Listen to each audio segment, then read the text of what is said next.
तुम्हारे हिस्से तो बहुत से काम थे, बहुत सी जिम्मेदारियां तुम्हारे हिस्से छोड़ी गई थी। वो तो तुम सिर्फ मेरी लीला मानो या तुम मेरी कृपा मानो या मेरा प्यार मानो। मैंने ना तुम्हें उतने काम दिलवाए नहीं, क्योंकि मुझे मालूम है तुम्हें 3-4 दिन सिर्फ तुम्हारे खुद के लिए चाहिए। इसलिए आने वाले इस हफ्ते की बिल्कुल चिंता मत करो। और तुम मेरी बात गौर से याद रखना। तुम सोचोगे कि तुम्हें लंबा काम करना है, लंबे समय तक बैठना है, पर तुम्हें बड़ी जल्दी छुट्टी मिल जाएगी। ना तो तुम्हारी तनख्वाह कटेगी, ना ही तुम्हारे ऊपर कोई आँच आएगा। बस तुम्हें काम से आराम मिलेगा। और जब भी ऐसा हो तो इसे मेरा आशीर्वाद, इसे मेरी कृपा समझना। अगर तुम ये कोशिश करोगे ना कि जो शहर के बहुत प्राचीन और बहुत बड़े बड़े मंदिर हैं वहाँ बैठना है तो बैठो, दर्शन करो।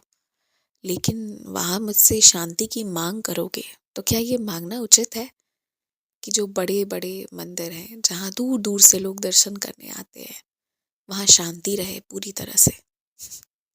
सोचो कितने सारे लोग उत्साह के साथ अपनी कितनी बातें, कितनी प्रार्थनाएं लेकर आते हैं, और वहाँ नहीं बोलेंगे तो कहाँ बोलेंगे? इसलिए अगर ध्यान करने के लिए बस शांति से बैठने के लिए जाना है ना, तो अपने पास वाले मंदिर जाया करो, वहीं बैठा करो। और सबसे उचित जगह तो तुम्हारा कमरा है। तुम्हारे कमरे में मेरी एक तस्वीर, बस इससे सुंदर और कुछ नहीं है। और एक दिन तुम इस बात को भी समझोगे। सुबह के समय अगर किसी से कोशिश करो कि कुछ लेना हो ना, विशेषकर फल सब्जी या कोई सामान, तभी सुबह सुबह टोका करो, वरना नहीं। क्योंकि हो सकता है तुम सुबह के उनके पहले ग्राहक हो, और अधिकांश लोगों का ये मानना होता है कि पहली ग्राहकी अच्छी होती है ना तो पूरा दिन अच्छा अच्छा जाता है। और इसलिए सुबह के समय कितने भी हड़बड़ी में क्यों ना रहो, प्यार से बात करो। अगर हड़बड़ी में हो वो भी प्रकट करो, पर बहुत प्यार से।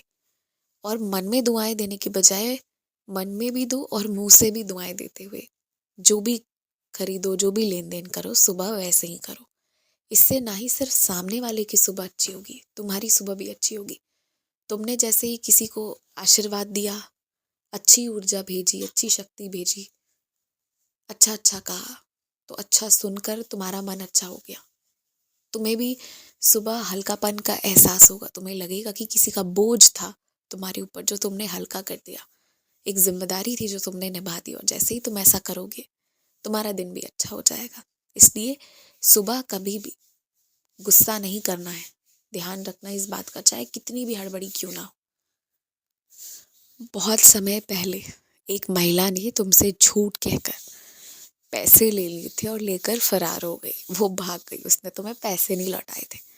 अब वही पैसे तुम्हें इस महीने के अंत में और अगले महीने की शुरुआत होते होते तक वापस मिलेंगी। और वो पैसे मिलेंगे तुम्हें वापस, खुश हो जाओगे तुम एकदम। और उस दिन याद रखना कि मैंने अपना वादा निभाते हुए तुम्हें वो पैसे लौटवाए हैं। और उसके बाद कभी भी जीवन में उस महिला के बारे में मत सोचना। उसे दुआ बद्दुआ जो भी नहीं देना है, कुछ भी मत सोचना, कुछ भी मत करना। दुआ दे नहीं सकते हो, बद्दुआ देना नहीं है, सोचना ही नहीं है। वो बात खत्म हो गई, वो तुम्हारे जीवन का हिस्सा नहीं है। ध्यान रखना। और आज एक बात और मैं तुमसे कहना चाहूँगा, मैं तुमसे उम्मीद करूँगा, और वो ये है ना कि तुम अब आज से अपने खूब मेहनत करो और अपने लक्ष्य की प्राप्ति के लिए जो संभव प्रयास है वो फिर से करना शुरू कर दो। कुछ तुमने आराम कर लिया, कुछ तुमने इधर उधर कर लिया, और मैं तुम्हें इस हफ्ते आराम भी दूंगा, लेकिन अपने तरफ से समय मिलने पर काम करो, ताकि कल को ये ना हो पाए कि समय की कमी थी। ये चीज़ नहीं होनी चाहिए। इसलिए अभी समय है, अभी लग जाओ। और एक बात, बहुत बड़ी बात मैं तुमसे कह रहा हूँ। तुमने कहीं देखा था, तुम्हें शॉपिंग करने की इच्छा हो गई ना, कि तुम्हारे पास भी कोई पैसे दे जाता, तुम्हारे मेहनत वाले नहीं किसी और के होते, तुम्हें प्रेम से दिया गया होता और तुम खर्च कर दे, थोड़ा ये थोड़ा वो, थोड़ा ऐसा थोड़ा वैसा मन हो गई है ना? चलो तुम्हारी इच्छा पूरी हो जाएगी, मैं ये करा दूंगा। एकदम निश्चिंत रहो, खूब खुश रहो।